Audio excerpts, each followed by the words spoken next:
Good morning, Attorney Vetangcol, and thank you for joining us. Good morning, Christian. Good morning to all your viewers. Okay, first, I'd like to ask how you got involved in some of the members of Kappa Community Ministry.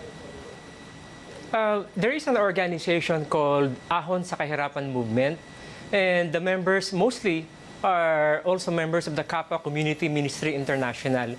And the convener is actually a good friend of mine, and he invited me to speak for them and also to give them legal advice. And what exactly do they want to do or to happen here, since there's an ongoing investigation or even a case against Kappa Community Ministry?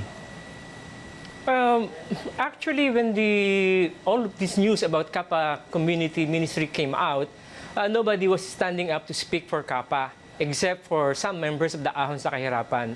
And from their point of view, there is no legal opinion being given on the case. So they asked my presence to help them. So in which case, what exactly do they want to do? Are they trying to have their donations or investments protected? What exactly is it that they want? Actually, the members of the Kappa Ministry are in favor of the continuing operation of Kappa, and they do not believe that it is an investment scam, particularly since Kappa Ministry is a religious organization. So whatever activities they have within the ministry is supposedly insulated from the prying and meddling of the state. Okay, so according to them, there's a separation between the donations that they have given to the religious community. Is that what you're saying? And yes, particularly, yes, Christian. Yeah, go ahead. And particularly, they signed a deed of donation, so it's a donation to be given to the Kappa Ministry to help the organization implement its program towards helping the poor. And in fact, in their certificate of membership, it is stated therein that the program of the ministry cannot be implemented without the aid of money, and that is the reason for the donation. Now, why is it not an investment scam as far as they are concerned if in fact there's a promise supposedly of a 30% return to those donations? Christian, in the deed of donation, there is no specification that it will be given a 30% return. And in fact, in their regular ministry work, it is simply said that they will be receiving blessings, which is very common among all religious organizations. But were there, because according to the SEC, even if that is not written on paper, the practice actually reeks of a Ponzi scheme. Whether they call it love donation or donation for that matter, still the process or the mechanism reflects a Ponzi scheme. Based on the decision of the SEC, yes, they said that. But at any rate, I believe that when you read the decision of the SEC, you could see there that the SEC wasn't able to hear the side of Kappa. Oh, so what's your position here? It's not an investment scam, right? Yes, yes. But aren't we using euphemisms here when in fact that is actually an investment scam? And according to the SEC, they had.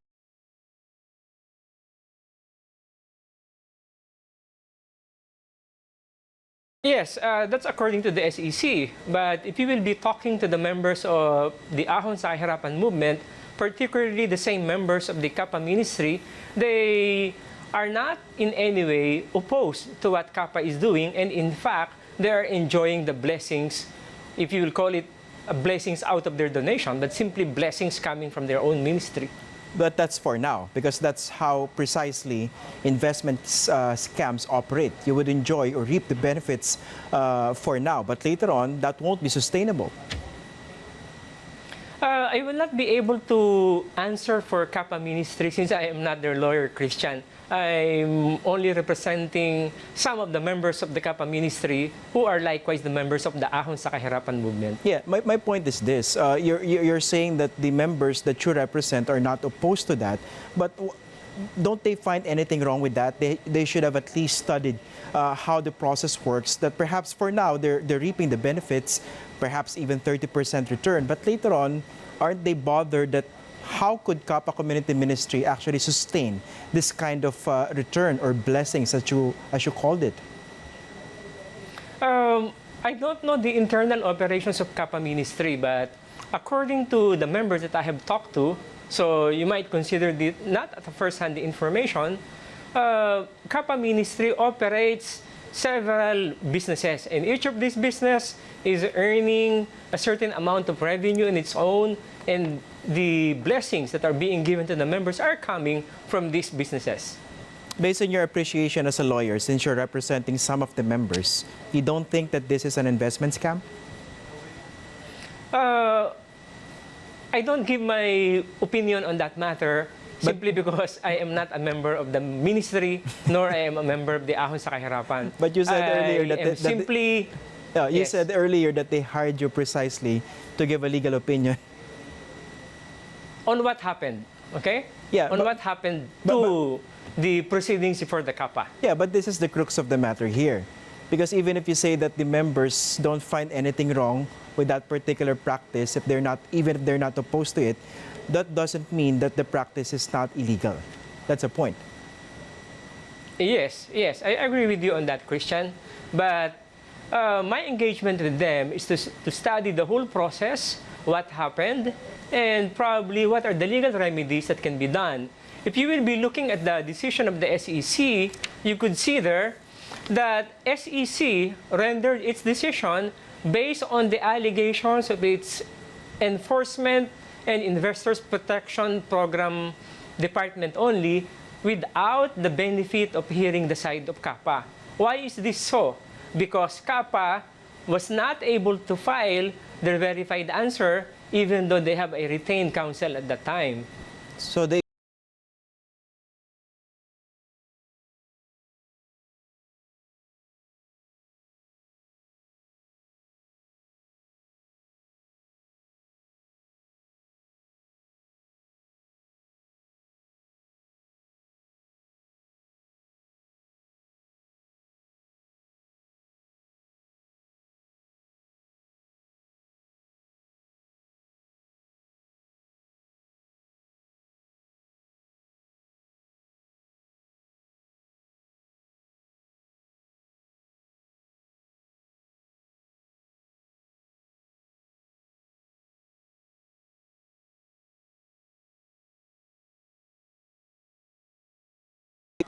So, of course, SEC will be deciding it based only on the allegations of the investigating unit.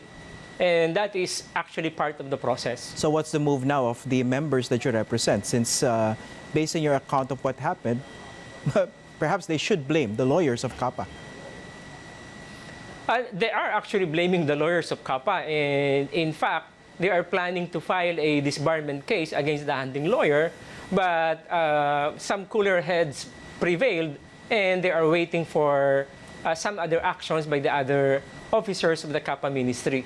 So the members actually cannot do this because they are not privy to the transaction between the handling lawyers and the Kappa ministry. Now, in the meantime, what do they want to do? They want the operations to continue, but there's already a cease and desist order. Yes, that is exactly the problem. So all they have to do now is to wait Do they want their and see what will happen with regards to the ongoing case against Kappa ministry. Do they want their money back? I have not heard them saying that they want their money back. All they are saying is that they want the operations to continue so that they would be able to continue with their daily lives, particularly for those who are depending on the help coming from the Kappa ministry. Now, of course, aside from the legal issues that are involved here, there's also the perspective or the allegation that this is actually political because you have Pastor Kibuloy actually at odds with the leader of Kappa Community Ministry. What do you think? Is this actually more political than legal? Well, I would say it's both political and legal. Actually, the two components always goes together. Sometimes, out of the political situation, a legal scenario can be created. Now, in the case of the Kappa Community Ministry head, Pastor Joel Apolinario, is now hiding. So technically, authorities are looking for him. Why don't he just face the music if he's not guilty? Because others see that, the fact that he's in hiding, as perhaps a sign of guilt. Yes, Christian, I agree with you on that matter. They say that plight is an indication of guilt.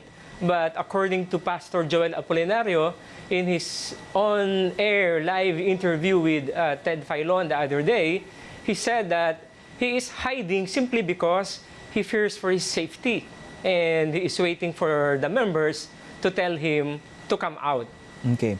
Now, earlier at the start of this interview, you made the distinction between the donations, Kappa as a religious organization, and activities that might come under the purview of the government.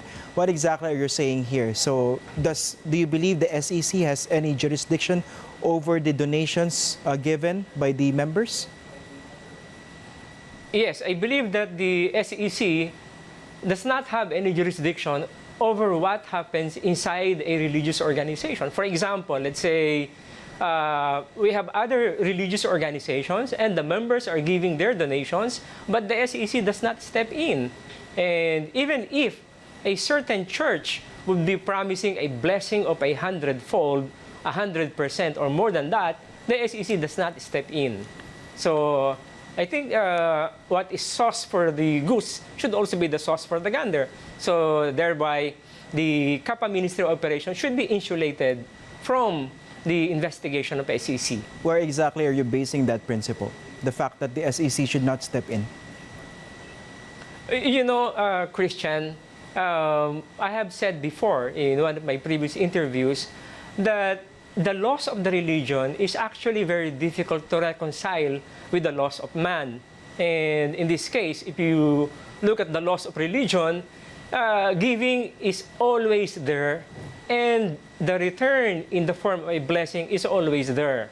And in fact, religious law would always say that if you give, you will receive more than 100-fold, more than 1,000-fold. So if you do that in the sense of a strict mathematical computation, when you say 100-fold, that will be 100%, and 1,000-fold, that will be 1,000%.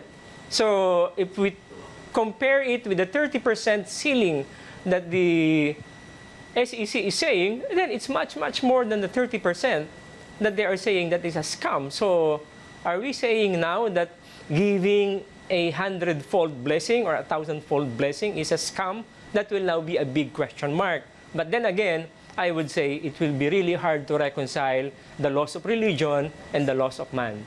Aren't you being too literal about your interpretation? In Tagalog, nagiging pilosopo kayo if you talk about 100-fold compared to a 30% promise of return. Because here, even if you'd like to call it love donation, the fact is, the findings of the SEC is that it appears that that is an investment scam.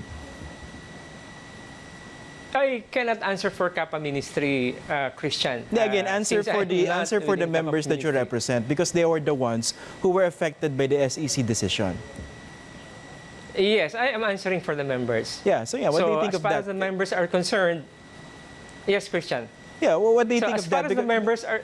I'll finish this at this point. Because, excuse me, Attorney Vetangcol, because with the way you explained it, the loss of religion and the loss of man, basically, it sounds pilosopo eh. And to some, it might sound very ridiculous, because that might be seen as a mere justification of an outright illegal activity that's happening within a religious organization. I think that's the point here. No, I'm only relaying to you the feelings of the members, Christian. And what is your opinion as a lawyer? Well, since this is a pending case, so I cannot render publicly an opinion that might, in one point or another, jeopardize the case.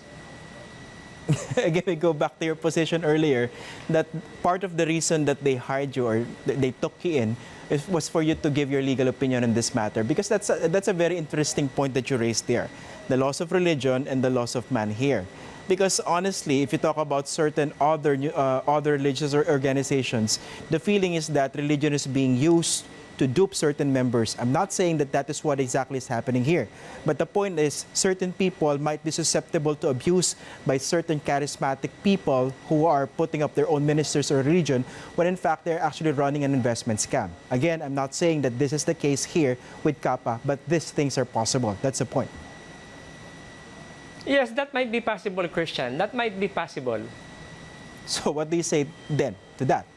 Because you're trying to defend the lack of opposition by the members that you represent to the findings of the SEC in this particular matter. That's how they feel about it, Christian. And actually, all of them are, I would say some of them, or even a majority of them, are sad, feeling that the Kappa Ministry of Operations was closed down, and it has deprived them of the help that they are getting from the ministry. Is there any conversation between you and your, should I call them clients, or the members of the, some members of the ministry? Are they your clients? Is that right to use that word? Yes, we have been communicating with some of the members of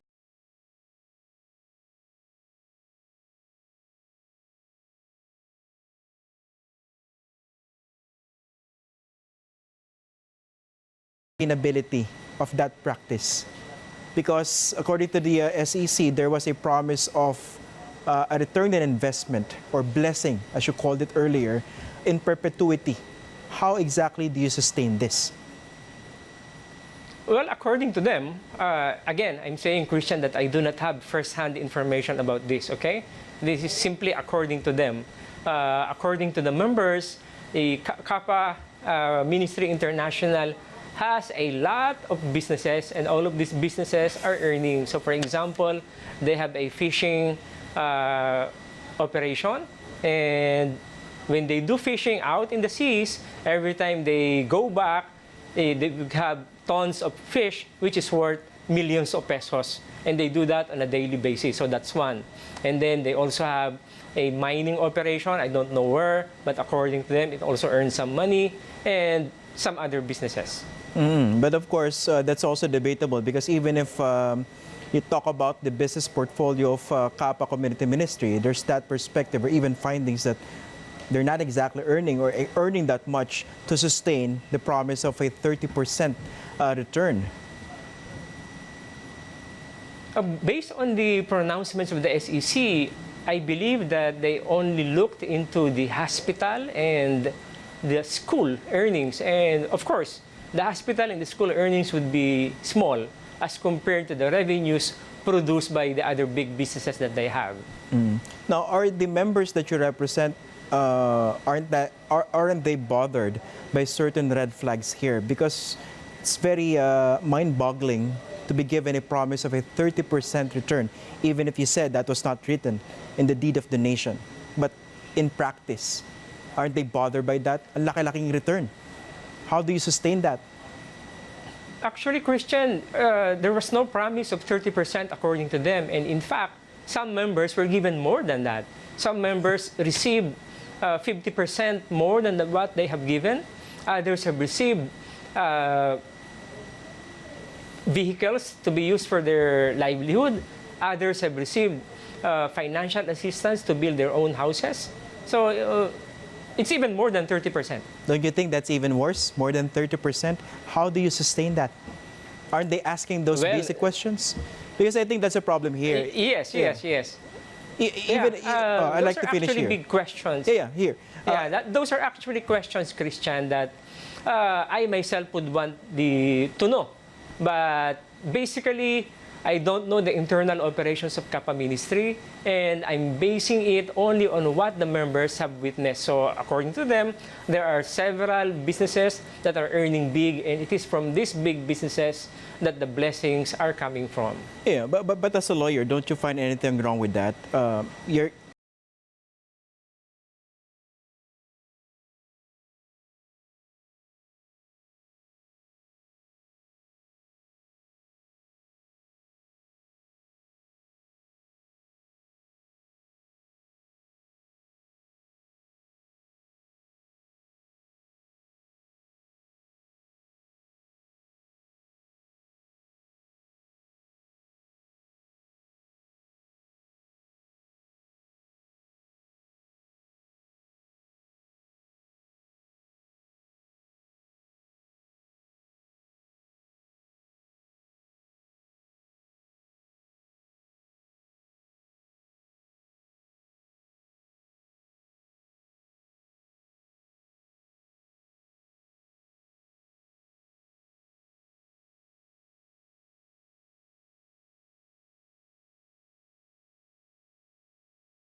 the returns, 30% or even more than 30%, aren't they bothered by reports that some of those people who run the organization are actually benefiting in terms of luxury vehicles?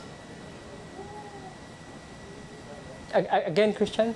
Yeah, because there were reports that because of these donations given to the Kappa Community Ministry, some of those money or donations were used to buy luxury vehicles, helicopters even, based on reports, SUVs. Basically, those who were running the organization seem to be benefiting using the money or donations from the ordinary people there. Aren't they bothered with that, your clients? We never talked about that, but Then why actually not? that is a very good observation, Christian. And in fact, most of the religious organizations are doing that. You could see that their leaders and their ministers are all using luxury vehicles. They all have their own jet. And of course, all of this came from donations. But I think that's So, a very in dangerous, that sweeping particular- generalization, sir. My apologies for that, because you cannot say that these things prevail or are also happening in all other religious organizations. So that's why agencies of government or regulators are stepping in. Because precisely the point here in the SEC decision is that the Commission cannot close its eyes to its mandate in protecting the public from these damaging and prejudicial schemes. That's the point. Yes, that is actually the function of the government, to step in every time that they could feel that the populace is being exploited. But in this particular case, there were no complainants coming from the Kappa members themselves. By the way, did all of your clients receive a return of their donations? Not all of them. Not all of them. Yung iba, magkano yung tinanggap nila? How big or how small?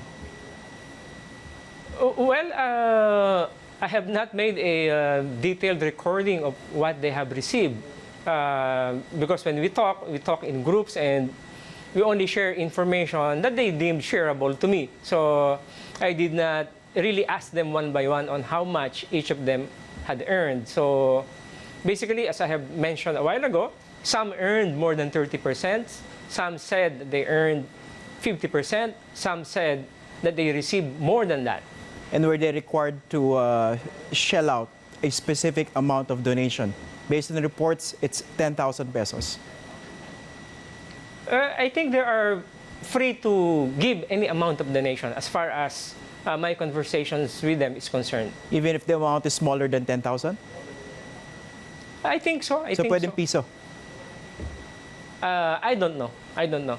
Yeah, my apologies for asking these questions because we have to be specific. And finally, Attorney Vetangcol, in schemes like this, usually the members who were duped, again, I'm not saying that this is already the case here with Kappa Community Ministry, but in investment scams, basically the poor are the ones left holding the bag. They're the ones who are left to suffer in the end.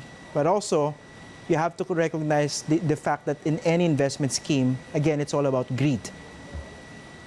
What do you say to that? Yes, yes, yes. In any investment scheme,